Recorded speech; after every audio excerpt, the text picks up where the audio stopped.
Pembuangan akhir Bantar Gebang, Bekasi. Bagi banyak orang, area seluas 108 hektar di pinggir timur ibu kota ini mungkin cuma gunungan sampah. Kotor, bau, dan menjijikkan.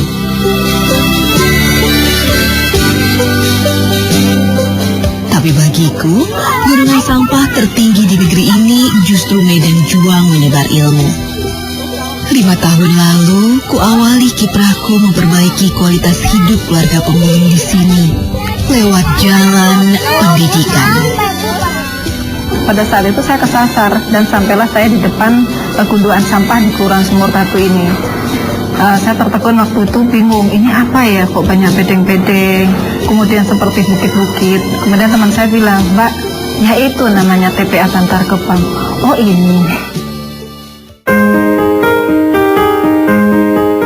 Disitulah saya mulai jatuh cinta. Pulang dari Bantar Gebang, saya kemudian diskusi dengan suami dan saya mengatakan, boleh nggak kalau aku masuk ke TPA Bantar Gebang, melakukan pembinaan kepada anak-anak itu.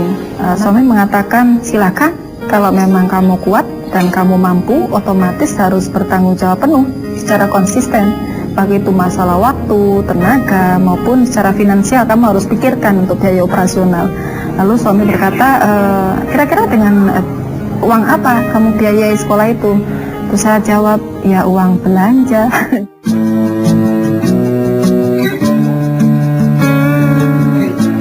Ya, berbekal uang belanja yang harus kubagi untuk kebutuhan suami dan 2 putraku di rumah, kusulam harapan.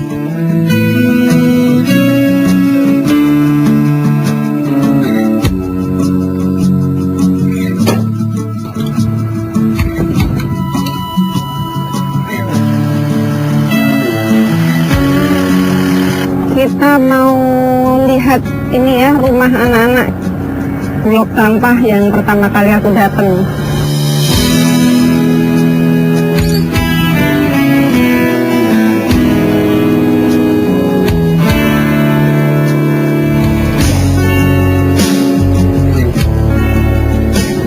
Jadi ini pertama kali pas aku datang ke sini. Aku melihat waktu itu anak-anak kecil mainan di sini, nggak pakai celana, nggak pakai sandal, jadi anak-anak usia prasekolah. Lah di sini aku berhenti dulu. Aku diam lihat anak-anak ini, lalu aku berpikir apa ya yang bisa aku lakukan untuk mereka. Nah, disinilah lokasi pertama aku bikin sekolah Al-Falah. Nah, lokasinya di sana. Itu mah yang atapnya asbes, yang model 5 stuk. Nah, di situ pertama kali aku bikin sekolah untuk mereka. Itu namanya Musola Karpus.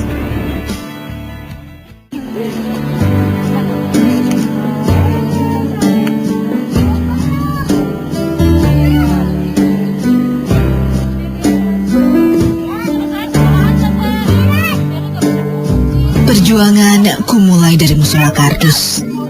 Begitu warga biasa menyebut kelas darurat pendidikan anak usia dini atau PAUD yang kurintis pertama kali 5 tahun silam. Meski kondisi sekolah serba memprihatinkan, aku bersyukur. Semangat pengabdian membuat sebagian guru yang membantuku tetap bertahan. Kalau hujan itu banjir. Kalau misalnya panas luar biasa karena sengnya bocor-bocor, bolong-bolong gitu kan. Nah, kalau saya mengajar itu jongkok, kadang-kadang belatung juga ada yang jalan karena memang di depan gunung sampah benar-benar. Saya pun menyontoh beliau. Beliau orang kaya, orang mampu gitu kan, cantik dan luar biasa semampai gitu kan, bisa melakukan apa yang memang orang-orang tidak akan pernah lakukan. Yang ingusan, yang nangis, sampai gendong anak pipis di situ, dia sanggup melakukannya. Kenapa saya tidak belajar dari Bu Sari, banyak bertanya kepada beliau. Ya, demi bocah-bocah pemulung di lautan sampah ini, kami berjuang. Dalam tempo 2 tahun, akhirnya berdiri Yayasan Ummu Amanah. Membawahi sebuah pusat kegiatan belajar mengajar atau PKBM untuk pendidikan setingkat PAUD, SD hingga SMA. Meski Meski tak dipungut biaya alias gratis, sejak tahun 2012, sekitar 200-an anak didik bisa tenang belajar di bangunan permanen. Itu pun setelah sempat 3 kali berpindah tempat. Pertolongan Tuhan memang tak terduga, apalagi terbayangkan nalar manusia. Kemudian setelah 2 tahun, barulah dari mulut ke mulut, teman-teman saya mulai mengetahui, mulai ada beberapa yang menitipkan donasi. Namun, jalanku mendidik anak-anak pemulung di Bantar Gebang ini belum lagi mulus. Ada beberapa fase penolakan ya. Pada saat tahun 2007 aku datang ke sini, itu para pemulung ini reluctant. Jadi mereka sudah a priori dulu dengan kedatangan saya. Pada saat saya datang ke bedeng-bedeng dan saya katakan bahwa saya akan membuka sekolah, mereka hanya tersenyum sinis dan memicikan mata. Mereka pikir, lu mau apa? Datang ke sini hanya mau eksploitasi kita. Habis data, dapat uang lalu pergi. Itu saya tidak fokus kepada penolakan itu, tapi saya fokus kepada konsistensi saya untuk melakukan pendekatan kepada mereka. Jadi memang butuh berbulan-bulan untuk mendekati mereka. Saya datang, saya makan bersama mereka. Saya datang ke bedeng-bedeng, mereka makan, saya makan apa yang mereka makan. Saya datangin mereka tiap hari. Kemudian sampai akhirnya mereka merasa dekat dan yakin, oh ternyata memang Bu Sari tulus mendekati kita.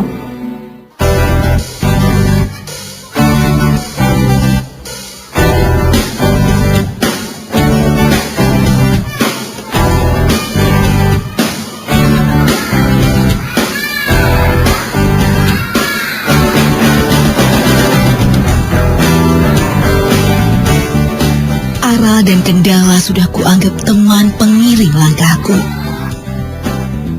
Meski tak jarang, bahkan mengancam keselamatan. Ketegaran hati dan dukungan keluarga, rekan seperjuangan di yayasan dan sahabat menguatkan aku.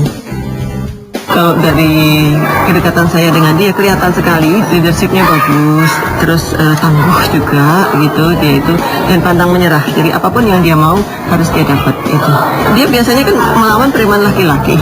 Dia bilang, bahwa saya perempuan, saya berani sama bapak walaupun bapak laki-laki. Ayo, bapak mau apa?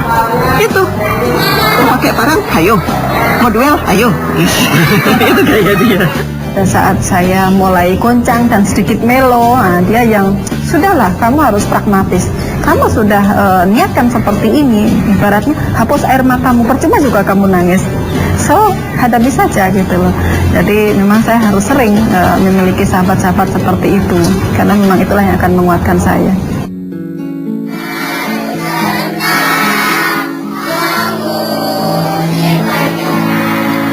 Membagi ilmu sekaligus menyelami keseharian pemulung Bantar Gebang juga memberiku banyak pelajaran tentang perjuangan hidup anak-anak yang dipaksa keadaan bertahan di gurun sampah buangan warga ibu kota.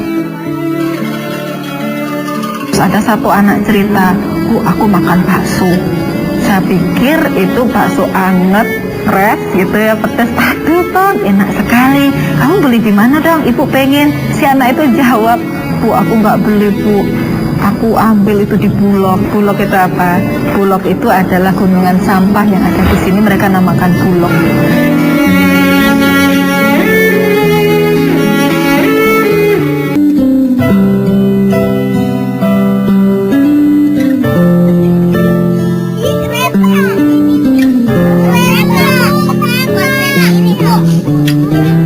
Tak mudah memang meretas jalan mendidik anak pemulung Bantar Gebang. Kerasnya persaingan hidup di gurun sampah mau tak mau mengukir banyak cerita.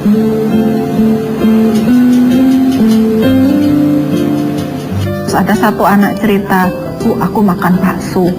Saya pikir itu bakso anget, fresh gitu ya, pedas. Aduh Ton, enak sekali. Kamu beli di mana dong? Ibu pengen. Tetapi apa ternyata si anak itu jawab, Bu, aku nggak beli Bu. Aku ambil itu di Bulog. Bulog itu apa? Bulog itu adalah gunungan sampah yang ada di sini. Mereka namakan Bulog. Kadang-kadang mereka bercerita, Ibu, kakiku bolong. Dibungkus pakai kain. Kenapa nak? Ketusuk suntik.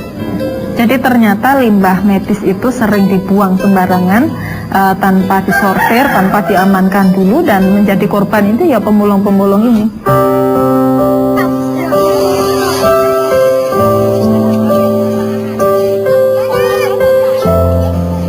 siapa yang tak tersentuh. Betapa berat hidup bocah-bocah kecil yang sudah kuanggap anak-anakku sendiri ini. Kerasnya hidup yang membuat mereka nyaris tak peduli kebutuhan dasar seperti pendidikan dan kesehatan.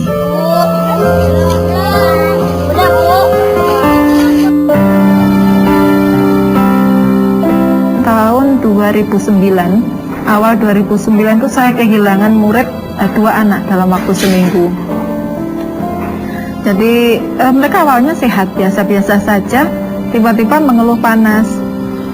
Saya tanya, si Wulan kemana? Sakit panas, Bu. Tiba-tiba muntah darah, meninggal.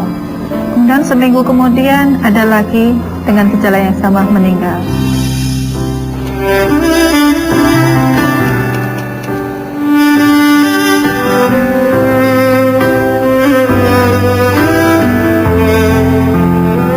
Seorang anak murid PAUD waktu itu terserang TBC dan malnutrisi. Jadi usianya 6,5 tahun, bobotnya hanya 9 kilo. Pada saat saya temukan di bedeng-bedeng, anak ini sudah sekarat. Jadi antara hidup dan mati dalam kondisi yang benar-benar kritis. Kemudian saya gendong, saya bawa ke rumah sakit di Bekasi. Dirawat selama 3 minggu di rumah sakit itu dan dimasukkan ke ruang isolasi.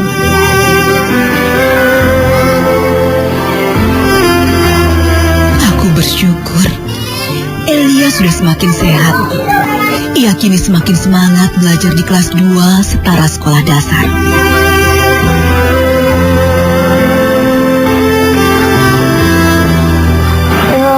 Saat itu ngerasa sakit banget.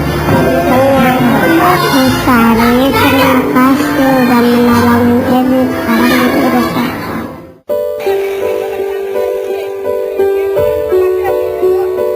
Bahkan merasakan sendiri dampak buruknya lingkungan dan kerasnya karakter penghuni Bantar Gebang. 2 tahun setelah merintis sekolah sampah Bantar Gebang, kondisi kesehatanku menurun. Dokter mendiagnosa ada gangguan serius di paru-paruku. Kondisi saya ditusuk sana sini pakai selang infus, paru-paru saya dicoblos, tiba-tiba saya ditelepon oleh seseorang. Intinya ya seperti biasalah, mulai minta upeti dan lain sebagainya. Lalu saya bilang kepada seorang ini, Pak, tolong deh, saya sekarang lagi di rumah sakit nih, paru-paru saya dicoblos. Kalau mau berantem, tunggu saya sembuh.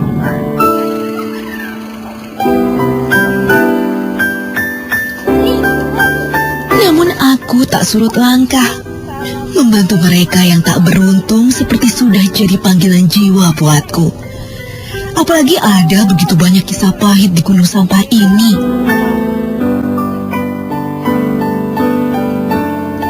Seperti yang dialami Siti, orang tua salah satu siswa. Pemulung asal Indramayu ini harus berjuang sendiri setelah suaminya tewas tersengat listrik di gunungan sampah 3 tahun silam. Ya gara-gara dialah istilahnya ada sekolah ini gitu loh Pak, perjuangan Ibu Sari itu. Maksudnya pokoknya besar banget lah istilahnya perjuangan Ibu Sari di sekolah yang sekarang ini gitu. Jadi anak-anak sekolah pemulung di sini kan bisa sekolah gitu.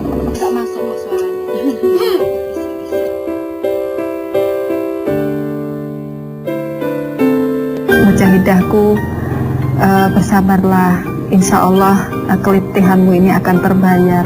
Apakah arti keletihanmu ini? Kalau kau besok di surga akan ketemu dengan anak-anak yang kamu didik itu rasanya maknyes, itu subhanallah.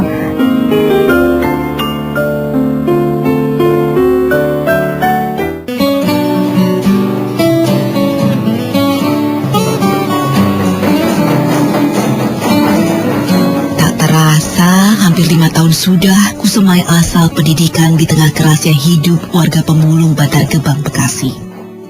Anak pemulung Bantar Gebang ibarat anak-anak yang terbuang. Sulit mengakses pendidikan juga layanan kesehatan.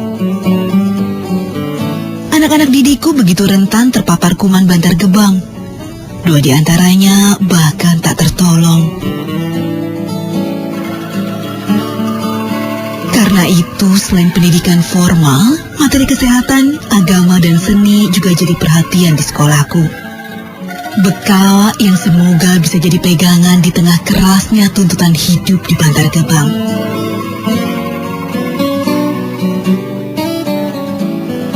Prinsipku, kualitas pendidikan untuk warga marginal seperti mereka harus tetap jadi perhatian utama. Karena itu, tak lelah kusuntikan semangat kepada rekan pengajar. Salah satunya lewat pembekalan motivasi, latihan kepemimpinan, dan tentunya peningkatan kualitas pengajar.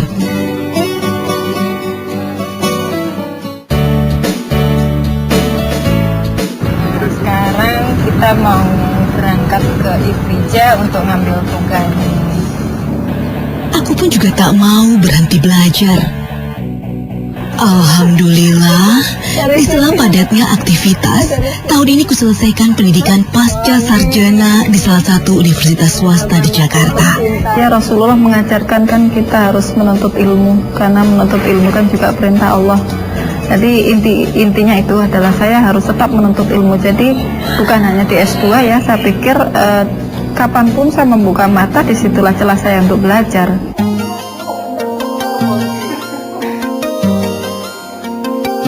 Perjuanganku buat anak-anak pemulung Bantar Gebang belumlah usai.